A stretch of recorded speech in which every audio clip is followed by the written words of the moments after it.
Salam alaikum Zulf Laoun. Bonsoir.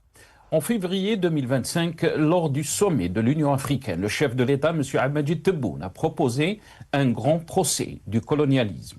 Une initiative qui réunit aujourd'hui des dizaines d'historiens et experts du continent et du monde entier. Ce procès symbolique vise à établir une justice historique, à reconnaître les crimes du passé et à réclamer réparation pour les peuples africains meurtris par 4 siècles d'esclavage et de colonisation. Cette démarche place Alger au cœur d'un combat continental pour la mémoire et la justice. Alger se dresse ainsi en héros du continent, convoquant le colonialisme à un procès censé réparer l'histoire et redonner la parole au peuple blessé. Cette initiative forte et ambitieuse apparaît pour beaucoup comme une nécessité impérieuse. Car le colonialisme n'a pas seulement laissé des ruines, il a forgé des injustices profondes dont l'Afrique porte encore les stigmates. Qu'un pays prenne la tête de cette interpellation morale est en soi un acte courageux. Mais derrière cette posture de justicier continental se cache un paradoxe. Alger parle haut pour l'Afrique, mais peine à entendre sa propre population.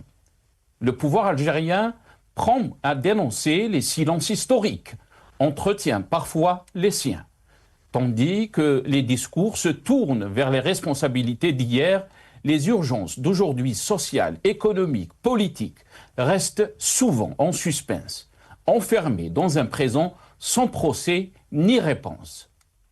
Le risque est là que la mémoire devienne un refuge commode, un terrain où l'indignation coûte moins que la réforme. Que l'histoire serve de miroir, pour éviter de regarder la réalité immédiate.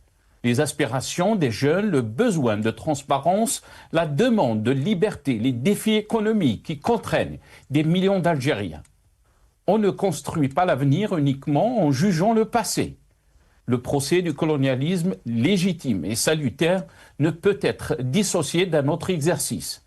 Mesurer que l'Algérie fait aujourd'hui ce que l'Algérie fait aujourd'hui de sa souveraineté retrouvée. L'indépendance n'est pas seulement une date, c'est une responsabilité continue. Pour porter réellement la voix de l'Afrique, le régime en Algérie devra aussi apprendre à entendre la sienne, celle vibrante, exigeante, souvent contrariée de son propre peuple.